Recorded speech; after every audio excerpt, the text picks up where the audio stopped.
Well, let me start the show by thanking Theodora, who I think you want to talk more about AI, Theodora, and Lauren Cave. You guys have been longtime supporters and real friends of the studio. But today, I'm dedicating this entire show to Stephen J. His donation today is way beyond anything he's given in the past, even though he's given probably more than this in total. He's been a fantastic friend of the show, and I think of a personal friend as well. And I hope you'll forgive me, Stephen, if I say this, but he's been ill, and he's saying now in his message to me that he believes he's in his last few days of life. So I hope you can understand why I might do what I'm doing just now with this show, dedicating it to nature painting. Stephen is a painter of wildlife, animals, etc. And I thought I couldn't do anything better than to just show pictures for a nice, maybe an hour, I don't know, however long it takes, as a thank you to you, Stephen, and as a tribute to nature painting. I've never been that guy. I don't paint animals and the wildlife and all that. It's there's a lot of painters have dedicated their lives to it, and I'm just going to show you some. I think I'll walk you through some animal painters, starting with Leonardo, just in the old days, the old history. Then I'm going to jump you up to the Boston School, and then what we'll do is take you on a tour. I'm going to be a tour guide. We're going to go out west, which is where I come from. I'd love to take you camping to see those wonderful places. I don't know that any of these shots are from these painters are from Colorado, but they're from Wyoming. They're from Canada, but we're just gonna, I guess you'd call it wildlife painting. We're just gonna do that, and Stephen, I hope you're around to enjoy it, and that it cheers you up. By the way, anyone with faith in their creator who wants to pray for Stephen, I don't know, Stephen, if you approve of me saying that, but there it is. All right, let's look at some pictures. Let's be cheery here. We'll cheer you on. Here's Leonardo.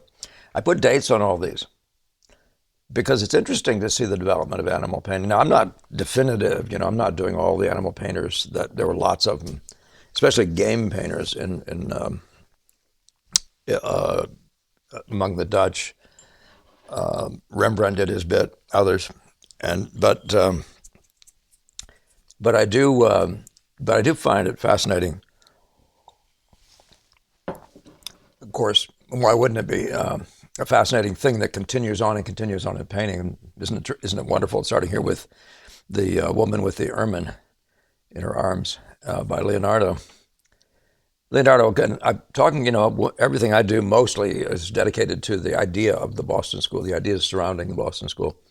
And Leonardo contributes to that in the sense of getting you to look and telling you what you're seeing, And of course, the whole thing of Impressionism is that extended seeing more and more and incorporating more and more of what you see into what you paint.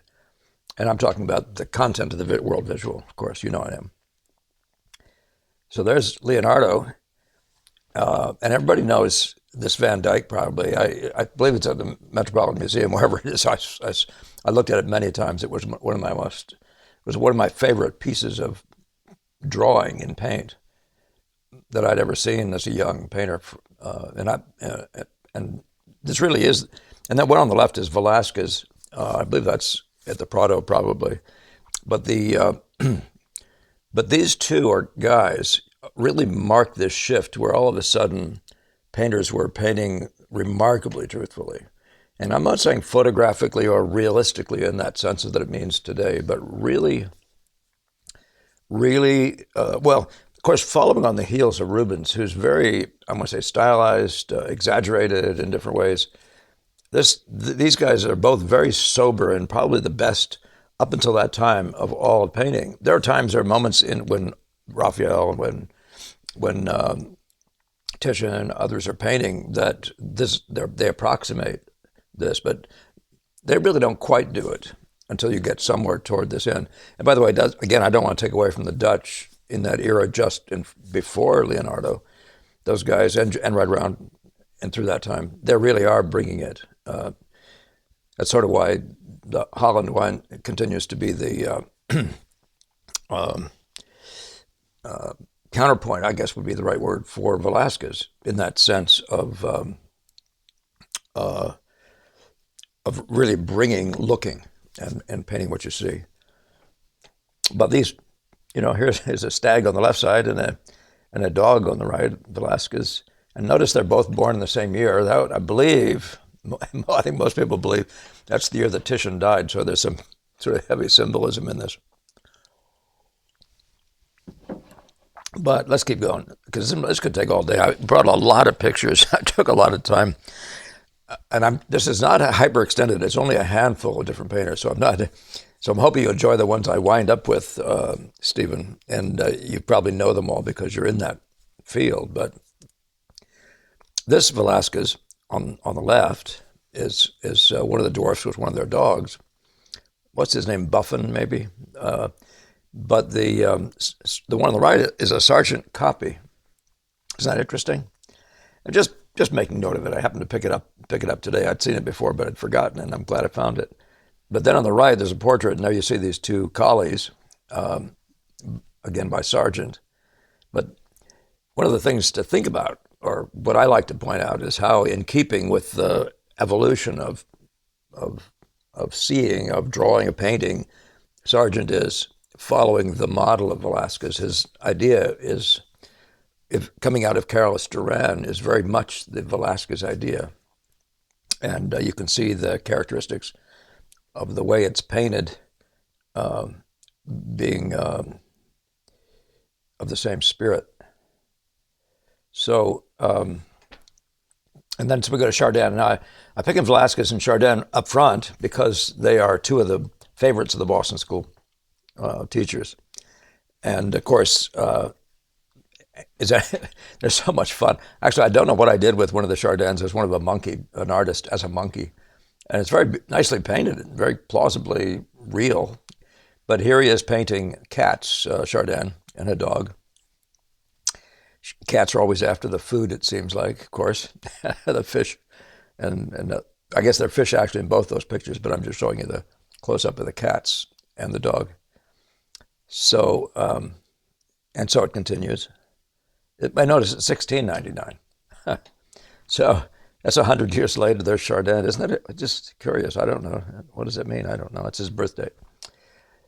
Now, everyone who's looked at nature painting really does. And I say, I'm going to use the word nature painting, wildlife, animal painting, all that sort of stuff, because that's sort of what happens. People started using that term some ways back, and I'm just going to stick with it for now, okay? And you guys can find a better one for yourselves, or maybe you've been introduced to it in a different way or through a different word. But nevertheless, another one of these great stag type pictures, very very forceful, very powerful. But Landseer, so he's one of the early guys doing this kind of stuff, like for a living. Does it full time, et cetera, et cetera. It's his thing. So here, but what he does is he personalizes, or what's the right word, humanizes dogs. So here's the dog waiting for his master, and it's very poignant, isn't it? The one on the right. And the other two, I think, might be called besties in these days, but two dogs in their hanging out in their little doghouse, obviously good buds. So that's Landseer, and Landseer does do that. Some people think it's pathetic. But or bathos may be another word for it. It is one of those things that one can do in painting. You have a lot of opportunity to do whatever. But notice what a beautiful painter he is. This is really authoritative painting, really knowledgeable painting, skillful painting. Edwin Landseer. I want to say he's Scots, but I don't know. I don't know honestly, and I'm sorry I didn't look that up. And we go from there to Rosa Bonheur, and that's that upper one, which I also think is at the Metropolitan. It's just a staggering picture, a real masterpiece by Rosa Bonheur, who seems to have focused her best work, her best efforts on the painting of animals. But there again, look at the quality of the rendering of animals in motion. I mean, just really, really, really special. So, there's a whole long history, of course, of it. But look at her dates, 1822. That's 20 years after Landseer.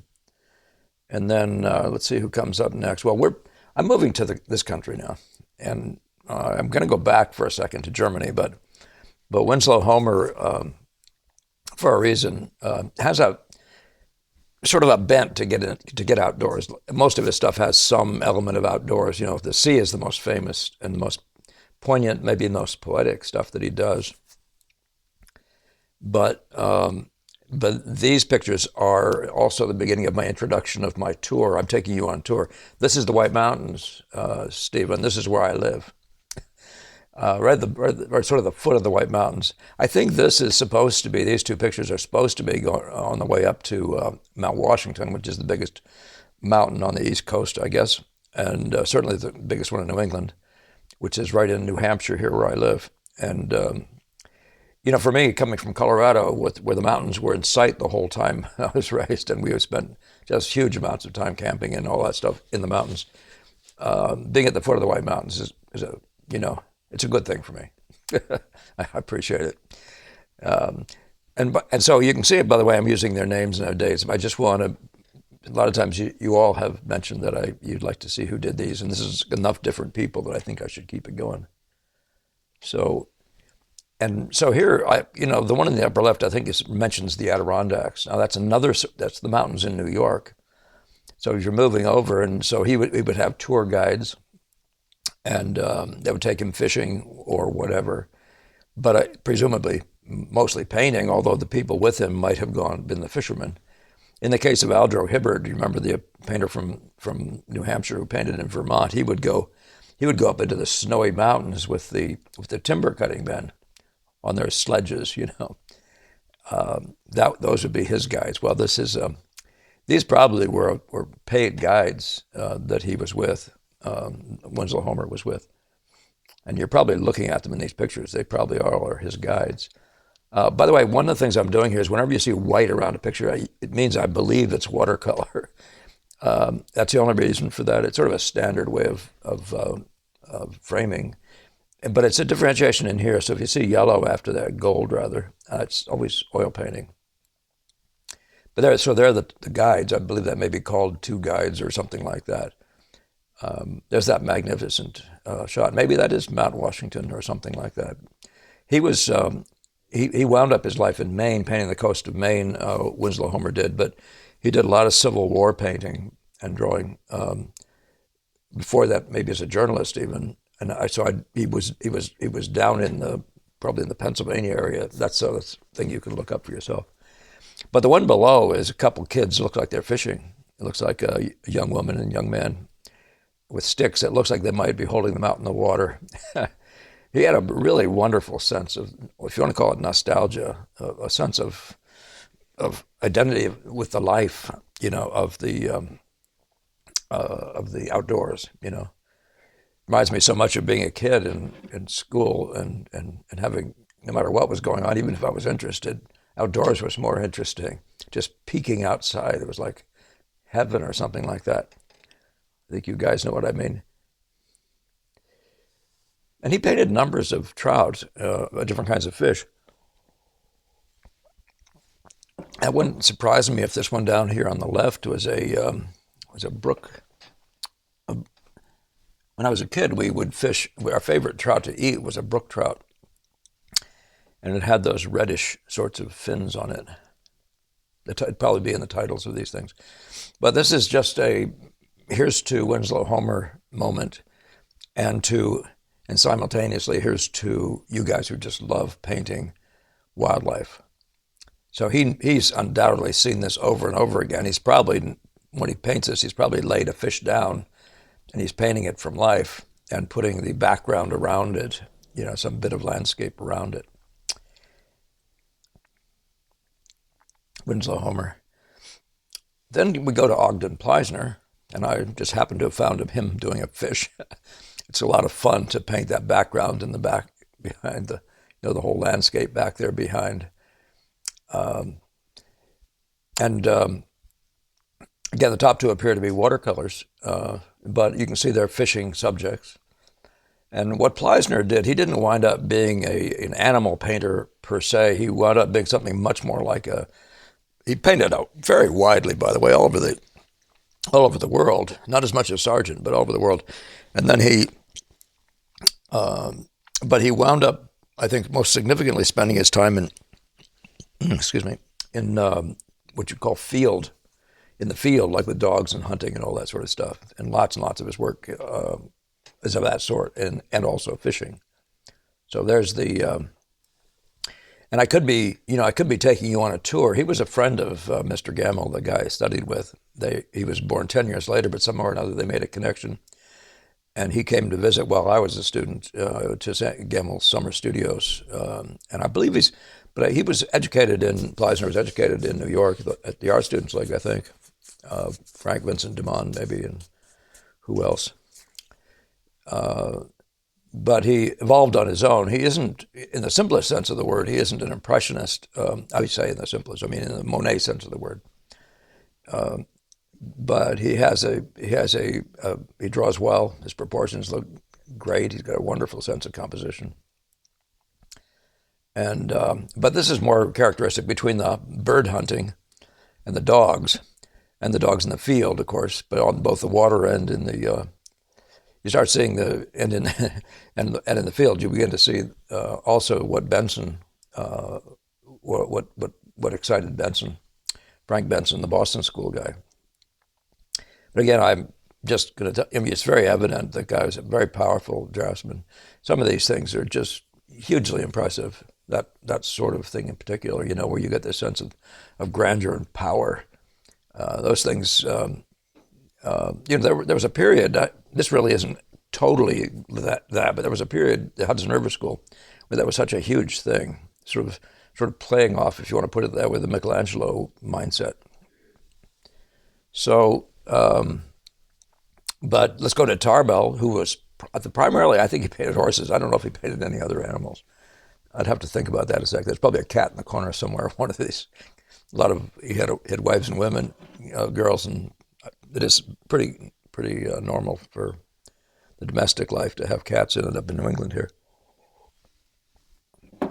But the one on the left, probably his daughter. The one on his right is I think his youngest son. Is that Edmund? Peter, maybe, with his pony.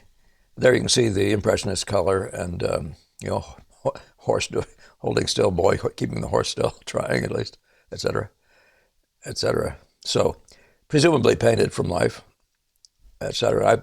I think most of these guys are painters from life. I know that Ogden Pleissner went out and did watercolors. And then he painted in the studio from the watercolors and drawings, of course. So here's Frank Benson, though, as I mentioned, the bird thing. So again, the outdoors is the hunt thing. He got huge delight out of the idea of spots, the distribution of spots, what that school calls spotting. Placement in the top one, the placement of both of them, in fact, the darks on the lights, making a fun game. The lights, the general field of the painting being light, and the middle tones making spots, and the darks making their own spots, et cetera, et cetera.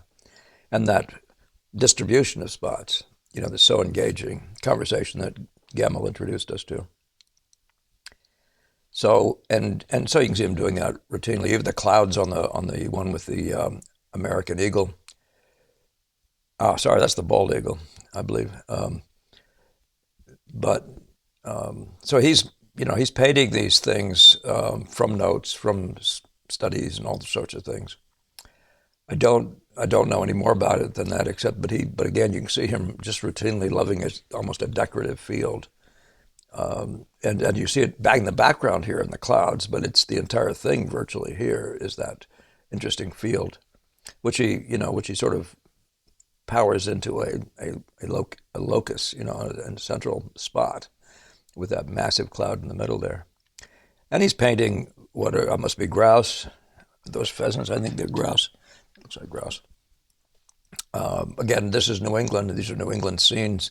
The marshes, presumably down here, and I think these are swans, but they're also snow geese that come down from Canada, and I think that's further west though. But what we do get is the Canadian geese, and like that one on the right, and we see them flying in these V formations. That may be something you've never seen before, Stephen. Something fascinating, and the chirping of the birds as they're flying across the sky, like alarm, raising like an alarm as they move. Just it almost sounds like a squeaky wheel. All this noise. It's very funny. I remember when I was a kid, I was out in the fields as I was wont to be in Colorado, just flat open fields, and something probably not too far from the irrigation canal where the little bit of trees might be. And I remember hearing a noise like that, just cranking. I thought, what is that, a pump? It must be a water pump that really, like a water mill, like a windmill. You've probably seen those on real tall towers. There's a circle wheel. And they sometimes do get like that if they haven't been greased. But I started walking and kept going toward it, and finally I found myself looking at a donkey. And he just kept making that ghastly noise, the squeaking and creaking of wheels, or gears, or whatever, like badly needing rust. But that's a lot of what the Canadian geese can sound like flying over top. But again, that's back to his delight in spotting, and pattern, the pattern in that way. But all these guys are really good at composing. Everybody I've mentioned so far, they really know how to place a thing on the page and how to give me entertainment value. How to get the maximum out of the entertainment. So, yeah, you're seeing it. Yeah, I don't know the names of these birds, or I tell you, I might be a sandpiper, but I don't know, or what kind of duck that is. That one I can almost tell you the name of. You probably know. But let's keep moving. So mentioning him, you immediately think he was likely to go out with his fishing trips and that sort of thing. And I think primarily fishing. He's not an animal painter in the sense of big animals like I'm going to introduce you to at the end of this and give you a long ride through. And I really do hope it's one that doesn't make you wish you hadn't come, Stephen, and all of you, of course. But these are two watercolors of a campsite, of different campsites that obviously were where he had been taken to do his fishing. And he would be canoeing, so they probably packed tents and stuff like that in their canoes and were going downriver. I don't know which rivers. I don't know. It's not something I do. That's not the sort of thing I actually put much time into unless they're in the titles of pictures. But you'll see right away that these are very much like the Sargent campsites, painted also in watercolor in both cases. Now these I'm saying I think are not watercolor, but this is very typical, and there are lots of these around. In fact, I think that was all I used, fortunately for you probably, to get through this video. So these are some of the campsites, and Sargent was traveling to Banff, Alberta, Canada. He traveled all the way out to British Columbia. And it was in other parts of the Rockies. I'm thinking Glacier National Park, what we call that now. That's in the Montana area. I'm thinking Emerald Lake maybe out there. I'm not sure what are the names of those places, but so much of what you're seeing here is going to be on these trips. And he must have just really, I don't know if he did it every summer, how often he did it, but he was out there and he was making the most of it, painting away. So, and again, you can see his date, oh, that's wrong. That should say 1856. I apologize for that. So he's older by 6 years than the Boston School guys. But this is a picture, I believe, on the bottom here. I believe that's Woodbury, and it might be Woodbury's class up there on the top. These look like New Hampshire scenes. I'm betting they are, but I don't know that, and probably one could find by digging. But so that's a little class up there. Sargent would be standing down here painting, but these dried riverbeds with lots of smallish rocks, significant sized rocks, but lots of them, forming the dried bed of rivers, pretty typical at a certain time of summer. But so there's the painter Woodbury. I think that's David Woodbury. David Woodbury? No, that's a writer. Sorry, I forgot his name. Charles Woodbury. I don't know his dates though. Probably very close to the Boston School dates. Maybe a little younger. And then, but one of the things about Sargent, his travels took him to Europe. So I believe both of these are somewhere like in the Alps or in Italy somewhere. I should know. Tyrol, maybe. I apologize for not remembering.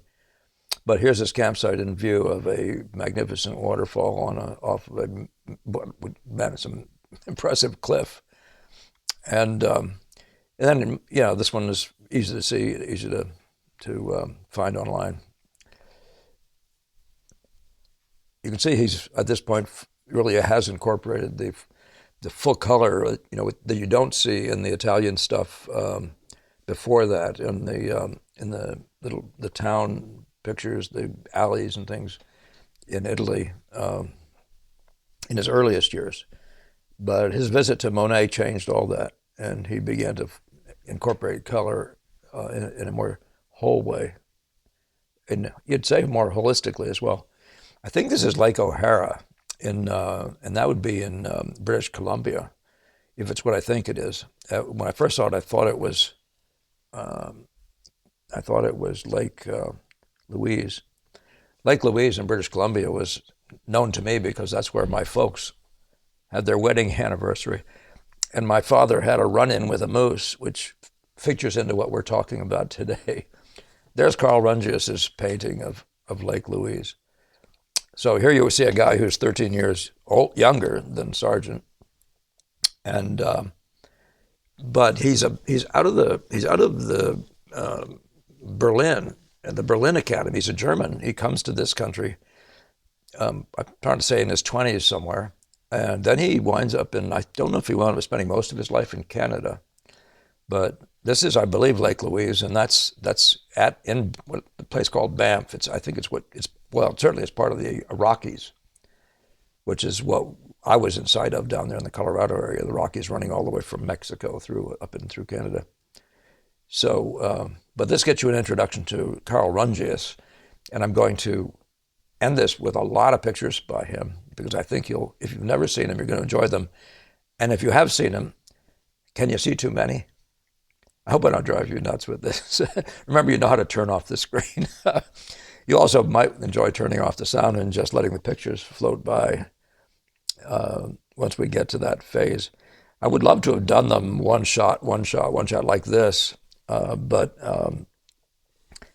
I found I was going to have way too many slides, so I just had to double them and things like that. But possibly his earliest mentor was this guy, Richard Friese. And I assume it's Friese, not Friese, but he could be. It's a German guy, studied in Berlin also, but you can see that he's, again, like 15 years, his senior, Carl Rungius is senior. By the way, Carl Rungius, and maybe even this guy, and I think this guy did too, they would paint the backgrounds of dioramas that were created for the purpose of putting stuffed animals in front of them. And I remember as a kid, that was one of the nicest museums in Colorado, was the, what was it called? Yeah. But it just showed scenes from Colorado with the animals that were there, and the backgrounds were painted really beautifully. I remember as a very young person looking at them and admiring the skill. Wasn't all skillful, but the better part of it was really skillful stuff, and it looks like it could have been done by a guy like Rungius, who I think did it in New York at the museums there. those were the days, right, when you'd get paid well to do just what you do well in the first place. But this is a guy, Friese, and so he's significantly into this as his life venture. He's painting animals in their habitat. So there you're seeing it. I think that must be a caribou on the left, and then a couple bear. And you can see that he's got a nice sense of design of, these are statement pieces on some level, the bear ones in particular. And but I just wanted to introduce Carl through that bear picture of Friese, or Friese. But this is Carl Rungius, and these things are, from my understanding, and by the way, I think that what Friese was doing, I think he was painting in. Oh, I passed it. I think he was painting in Norway, but you can see the lions. So he must have been a bit all over the world, a bit of an explorer. Maybe even traveled with explorers. Be fun to look into for you guys who love history. But this is Carl Rungius's bears. You can see his great sense of. First, he has a good sense of composition. Always powerful distribution of the elements. And but he's got a great sense of form. I'm talking about the hard, what you call palpable forms, sort of blocked in forms. I think of him as being a largely of influenced, or part of the influence related to the Art Deco era, which is much more about large, smooth planes and that sort of thing, and significant in key moments. So there he is. From 1869. And there's always the mountain in the background, it seems like, in that very blue sky.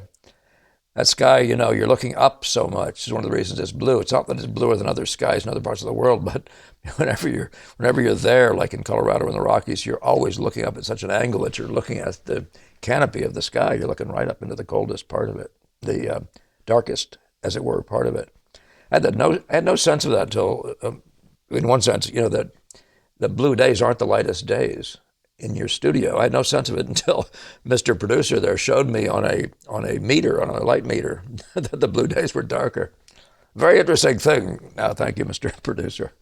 But it didn't mean anything. In the sense, it only means something if you think you can get away with painting the same values on a different day. But it's just fascinating that the gray days actually most frequently have. It depends how dark they are, of course, but frequently have much more light than a blue day because, of course, the light's bashing off the clouds. If it's really bashing badly off the clouds, like making hot light, and it's going to be moving, it's not a good thing to paint in.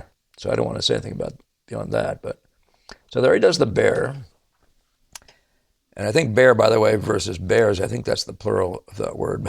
Somebody can certainly, some English major out there can correct me, but they're the bear. And yeah, pretty special imagery. Fairly simple pictures in some sense. Great. They break down into fairly large, simple units of value and color most frequently. But they're always pleasing in their distribution and the line, if you want to call it the line of the picture. Some of them, though, get it really, really special. So he's painting all sorts of animals, Rungius says, and I've seen these. I saw these in particular. I saw them in Wyoming for the first time, and I saw them up on the side of a mountain. There are multiples in rows going up where you thought, you'd probably be terrified to go up those unless you're a mountain climber. To go up some of those very narrow little precipices along the side of the hill, like this stuff here, except on much steeper plains. So I've seen all these things out there, and of course this render. By the way, he isn't in need of a photograph. The guy studied, and so did Friese. They studied the animals and animal bodies and animal anatomy and all that stuff. They really did a kind of homework that you would do if you're trying to be able to work from knowledge. In other words, a lot of imaginative paintings work. These animals aren't going to hold still for you to do an impressionist, whatever. You might do a quick one, and he does drawings of them. So it does appear that he's drawing them from life, but they're fairly brief drawings with a fair amount of information. But they're then everything I've seen, all the evidence is that he then took them into the studio. I've seen color studies of the mountains that are then behind these animals, et cetera, et cetera. So So in the one sense of being an impressionist, there's a lot of impressionist color, and the life in the color is extremely pleasing. But it's not simply put down your easel and paint what you see. Work, obviously, is it? So here are the caribou. I think these are all caribou. I'm not your nature. I'm not the guy who can give you these out of the animal, Great Mammals of America book or something like that, of North America. I mean, but here you have, a really a wonderful sense of design, a great sense of power in the expression of the animal, and beautiful color, just really delightful color, not overworked, big notes, great masses, and movements. Really elegant movements from yellow into pink, moving their way across the sky. Pink, but so suave. So just about the large things. It doesn't mean he neglects texture. And I believe you'll see it in places like on this tree here. Look, he really does involve himself in the texture of the tree.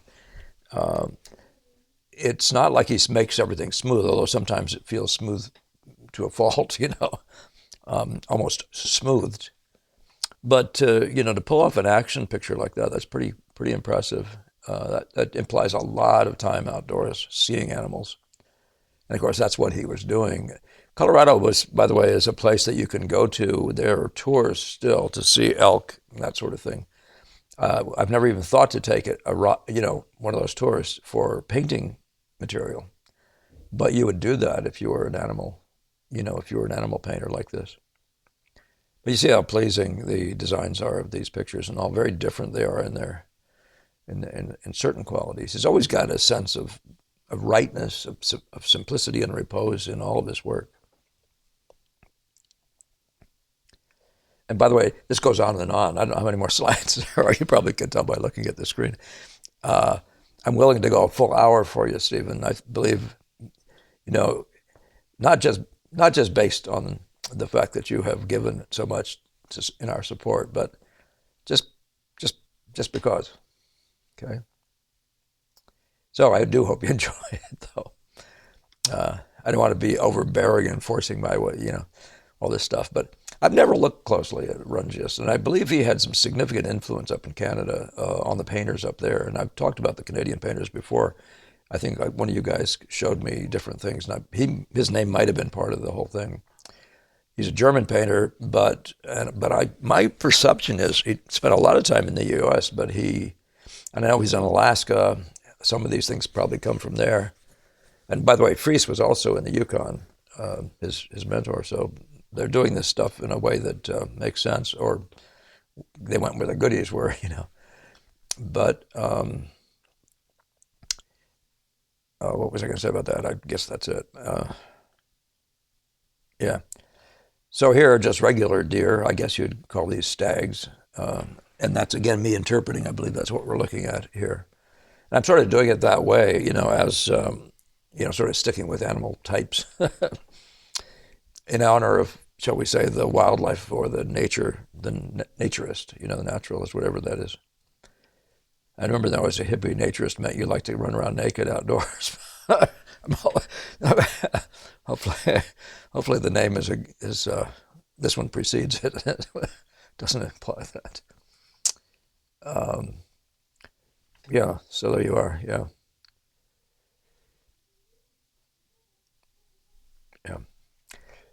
Very, very pleasing variety in the use of interest, creating interest by little light flecks and pattern spots of interest, and doing a similar thing, or by significant splashes of light. The contrast between this and the background is enough that makes you wonder about what's going on. It looks like a very dark gray day, and yet this moose has this very pale thing.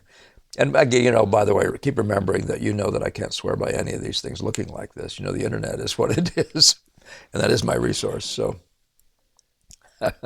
enjoy it for what it's worth, which is quite a lot, I think. Even to whatever degree they're off, there's so much skill evidenced.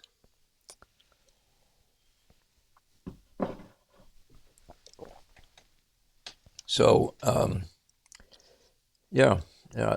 And by the way, I didn't see moose all the time. I didn't see stags all the time when I was in the mountains. We saw them from time to time. I think I see more of that here in New Hampshire, in my backyard, coming through my yard, bunnies and small deer. Here's some large ones. Again, these guys remind me of a lot of the Western painters, the Russells and the Remingtons and people like that. But they were painting the West like cowboy country, and yeah, they did do some justice to horses and other animals. But these are the one above on the power, the strength of that animal. That's the sort of stuff that is very enthralling, I guess is the word. Very, very impressive. The sense of the one below is that the animal is calling to the wild. He's calling to the winds. You can almost imagine his voice echoing through the canyons. Very, very, very pleasing, nuanced light, nuanced values. Again, a lot of his stuff is kind of like, even when he interprets the cow, is very formy. The one above, I think his earlier ones were he would smooth them into smoothy, roundy things, more like an ang. But the angular thing seems to have taken over at some point. Or maybe it was always there. I picked these because they're all moose and it's all summertime, or sort of summertime, and down by the water.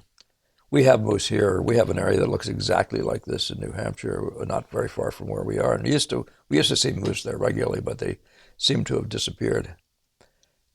They probably moved farther north now.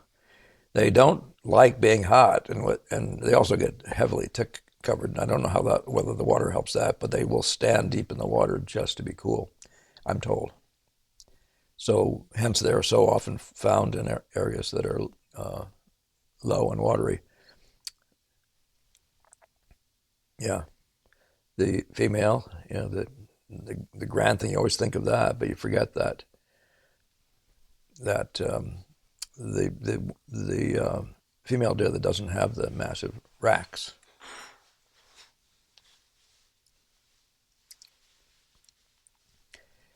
There you are. The efficiency with which he paints is pretty impressive. He's not overreaching. He's not trying to force anything. It's big, large movements of color, big, and but the efficiencies, not overdrawing. It's not realism in a little sense. It's truthful painting, but it's writ big. It's not looked into painting in the sense of being able to know where to draw to power up, what note to power up, a thing like this or stuff related to this is very, very Boston School-like, but that's just visual order that everybody runs into eventually. Whether you do it through our methodology might be a whole other story. In fact, it is, of course, but and even more moose. And again, my dad was when he was with his girlfriend, well, it's not his girlfriend, his wife at that point, just newly married, had a run-in with a moose that came after them with his head down.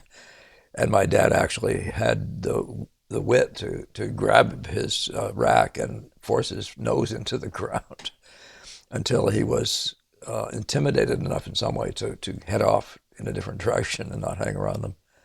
But fairly threatening. Moose don't strike you as being threatening, and I think they are probably the last animal that's going to come wandering after you. But they seem to have. I've heard it said that they don't have enemies, and I think it's because they're hard to not get hurt attacking. But they look like they're just slogging around and all that sort of stuff. But yes, from the stories you hear, although they say on the highway, people die on the highway in New Hampshire by the lots every year. And the famous saying here in New Hampshire is, you never see the one that you hit, the one that kills you. I have hit one. I did hit one, and I was doing this thing I'd been told to do, is just getting down sort of in the seat low, thinking it was going to come through the windshield. And And I kept steering away from the moose, and the moose kept trying to get away from me, and his head went, and his eyes went right by the windshield. And finally, I didn't know what had happened, but finally I just heard a bump in the back. So I'd moved enough, and he had moved just enough for us to, and I didn't go into the ditch and drown myself in the river or anything like that. It's part of the fun of the area we're in, though, is that potential run-in with a moose. You're potentially going to hit one. These are some of my favorites. These are the ones that we end this tour with. Would have been fun. We were campers when I was kids. So knowing you earlier, I might have invited you out here. We might have gone camping.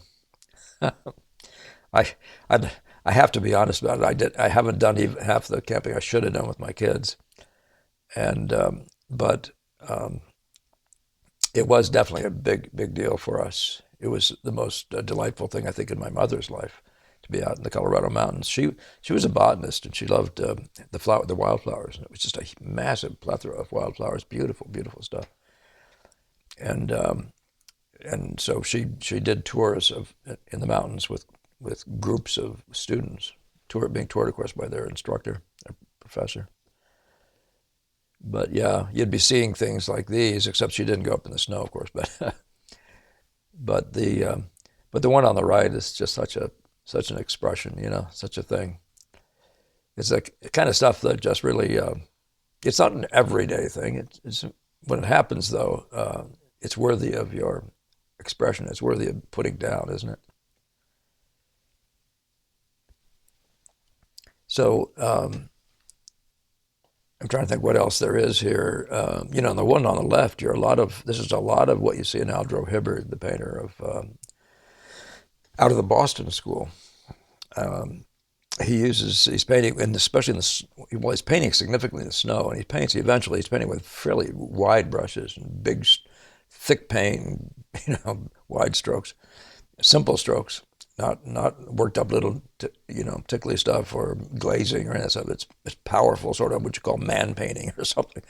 But others of his work don't look like they were done, and it might be a thing about something he did more of later or that sort of thing. Or maybe he got more involved in color. Maybe just certain sites were more color full, shall we say. But yeah, but this is kind of like the note I like to sort of leave on, because we're all impressed by that sense of grandeur. What it makes me think of is the meaning of life, the great something out there, the great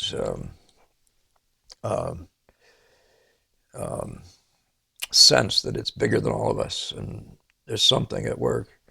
There's something from time to time you see things like this, and there's just kind of a knowing, isn't there? Kind of a sense of the beyond all our imagination thing in nature itself, and it's there in the little animals that we paint, and it's noticeably there against a skyline like that one, where it powers up into something really stunning. By the way, shapes and all that sort of thing obviously is our, this is the stuff of pictures. If Degas says it's all silhouettes, would he be talking about that? Of course, silhouettes, things like this, getting attention, the relative degrees of attention. Yeah, they're created by creating silhouettes. You couldn't see things if you didn't have a silhouetting edge, right? If you think of a value unit and that shape, that's what creates the read. This thing down here, that's where it gives your eyes someplace to go and learn, shall we say, what you're dealing with, what you're seeing. But it also creates punch and power, and like this, that's what makes this a center of interest, is the drama of, well, this is the richest color note. These are the punctuated, busy, punctuated light, and there's more of them down here, stronger and sharper edged and more continuous than anywhere else in the picture, more contrasty. And those are the kinds of things that make the center really central, and the uniqueness, as I said, of the color. This color being, relatively speaking, unique, that red being the strongest. There's red scattered around. That's the weaving process of color work.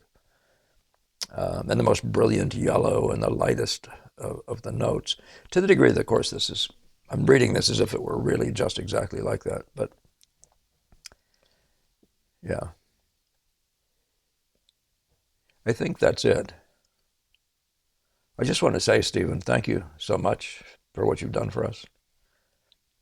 and continually funding us and showing your friendship in your notes to us and things like that. It's really been appreciated. And I wish you, what would you say, Godspeed in your days, in the days just ahead. And God bless you. Again, thank you, Theodora and Lauren Kay. Thank you very much for those contributions this time as well. All right, take care, everybody. Have a great week. See you in the next one.